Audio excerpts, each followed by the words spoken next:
naissance et leur genre.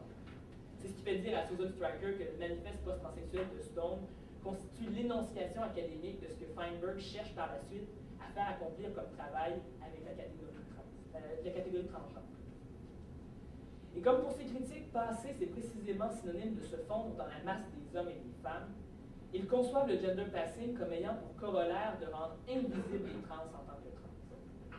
Le gender passing serait aux trans ce que le placard est à ceux dont la sexualité n'est pas conforme aux normes hétérosexuelles, c'est-à-dire une pratique, et j'insisterai un peu plus loin sur les implications relatives au fait de faire du passing une pratique. Et donc une pratique intentionnelle permettant certes la survie individuelle, mais ayant pour effet de rendre collectivement invisible un groupe d'individus. Compte tenu des effets politiques négatifs qu'ils considèrent être ceux du gender passing, ils font valoir l'importance de ne pas passer. Dans cette perspective, donc, le passing serait un concept sans crédit parce que sans crédit politique. Assimilé à une forme d'oppression et de violence symbolique, le concept de passing serait inconciliable avec l'injonction à être out et fier. Il mériterait par conséquent d'être non seulement définitivement distingué des trans, mais également mis de côté par ceux-ci. Bien que ces critiques du passing aient eu pour objectif de sauver les trans des effets préjudiciables de l'association commune entre trans et passing, je pense qu'en omettant de remettre en question l'association entre passing et tromperie, elles ont laissé entière la question des enjeux relatifs à l'association entre passing et trans. Pour le dire autrement, c'est l'acception commune du concept de passing qui pose problème et qui doit être revisitée puisqu'elle est centrale dans l'association exclusive des problématiques entre passing et trans, entre le passing et les trans. Donc, ma proposition théorique. C'est pour cette raison que ce que je propose, c'est non pas de se débarrasser du concept de gender passing, mais plutôt de le rethéoriser, le repenser, afin qu'il puisse, entre autres, cesser de travailler contre ceux et celles à qui il a collé jusqu'à présent. En quoi consiste cette rethéorisation, dont je vais vous présenter ici uniquement une ébauche, compte tenu du temps que nous avons. En fait, elle consiste à repenser le passing comme quelque chose qui survient, qui est le produit des rencontres répétées que l'on fait au quotidien avec des personnes ou des institutions, et qui prend par conséquent effet dans un cadre contingent impliquant un ensemble d'acteurs et de facteurs. Qu'est-ce qu'une telle rethéorisation implique? Tout d'abord, repenser ainsi le passing implique d'accepter de prendre certaines distances avec l'importance accordée en trans studies à l'auto-identification subjective. Ce n'est que pour mieux y revenir ensuite, vous verrez. Ça implique de ramener le projecteur sur la question de la signification accordée en société à un individu donné. Et quand je parle de signification ici, j'insiste sur le caractère conjoncturel de cette signification, qui ne rime pas nécessairement avec la signification-assignation faite à la naissance, généralement en fonction de la conformation génitale. Ça ne signifie pas ne pas tenir compte de ce qui survient au strict plan subjectif lorsque l'on parle d'auto-identification, mais plutôt tenir compte de la positionnalité qui est la nôtre dans chacune de nos interactions sociales. Cette positionnalité a le plus souvent tout à voir avec la manière dont les autres nous perçoivent et avec la signification que les autres nous accordent, et peut n'avoir que très peu, si ce n'est pas du tout à voir avec la manière dont on s'auto-identifie. Pourquoi ramener le projecteur sur comment les autres nous perçoivent? Vous voyez venir sur ce pourquoi on passe.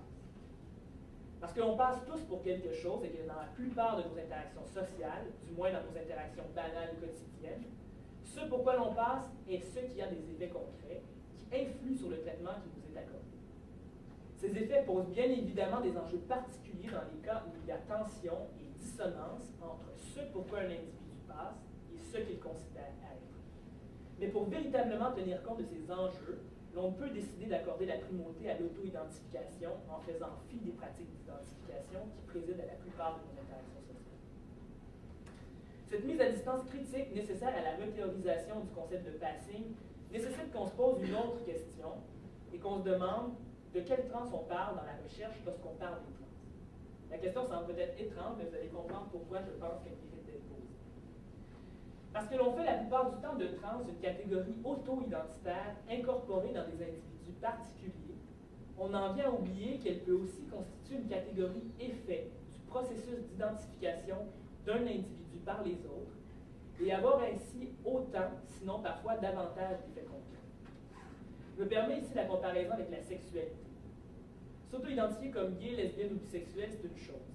Passer pour gay, lesbienne ou bisexuel, c'en est une autre, qui n'a pas nécessairement de lien avec l'auto-identification. J'en veux pour preuve qu'on peut se faire traiter de fif ou de tapette et vivre ainsi concrètement les conséquences d'une identification par les autres, sans s'auto-identifier comme gay, ou à l'opposé, s'auto-identifier comme gay et ne s'être jamais fait traiter de fif. Idem pour ce qui concerne la catégorie trans, et par extension pour toute une série d'enjeux dont on fait trop souvent des enjeux pour les trans, alors qu'on devrait plutôt les penser comme des enjeux trans. Je pense entre autres ici à la question de l'accessibilité à des lieux non mixtes comme les toilettes par exemple. Sur la plupart des campus où l'on s'intéresse à cette question, l'on pense ce problème comme étant l'un des problèmes des trans plutôt que comme étant un problème trans.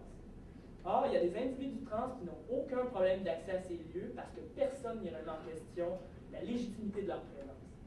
D'autres individus, par contre, qui sont pour leur part très bien avec ce qu'on leur a assigné à la naissance, ne sont pas trans, mais mènent toutefois des vies qui pourraient être qualifiées de trans, en ce sens qu'accéder à ce type de lieu est pour eux une lutte de tous les instants. En bref, on peut passer pour trans ou mener une vie trans sans l'être et avoir à vivre avec les effets concrets de ce passé. Rethéoriser le concept de passing implique également, peut-être devrais-je dire surtout, de rompre avec son acception intentionnaliste, dont l'opposition que l'on fait en anglais entre passing et failing, ainsi que la forme active du verbe passer sont des symptômes.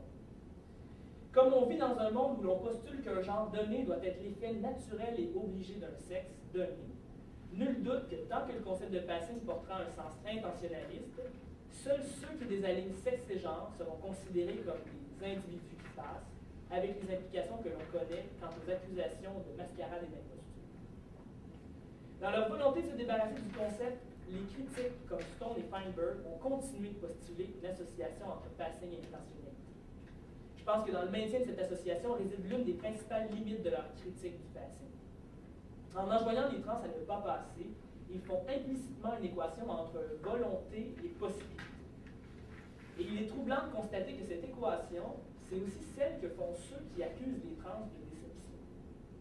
Pourtant, le passing participe de l'interactionnel, de la rencontre. Lorsque l'on dit qu'un individu passe, il faudra aussi tenir compte du fait qu'il passe auprès de quelqu'un.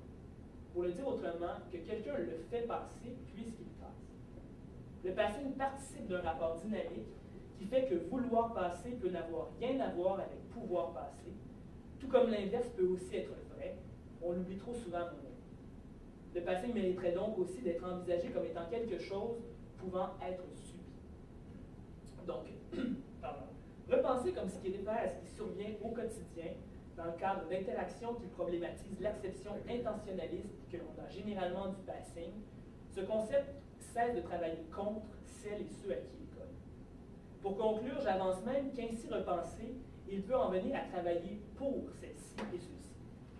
C'est qu'il a le potentiel de constituer un paradigme à partir duquel revisiter nos interactions sociales de manière à rendre intelligibles les auto-identités et les expériences desquelles les trans studies ont pris pour engagement méthodologique de tenir compte. Penser nos interactions sociales en termes de passing permet de faire de l'exercice consistant à complexifier les possibilités d'auto-identification se situant derrière chaque genre ou apparence que l'on identifie un réflexe. Le concept devient ainsi, à mon avis, politiquement utile, puisque le fait de penser nos interactions sociales en termes de passing peut constituer une condition d'effectivité de ces auto-identités dont les trans studies souhaitent que l'on tienne enfin compte. Pour cette raison, je crois que la nécessité de repenser le concept de passing mérite de devenir tant un enjeu trans qu'un enjeu pour les trans. Merci.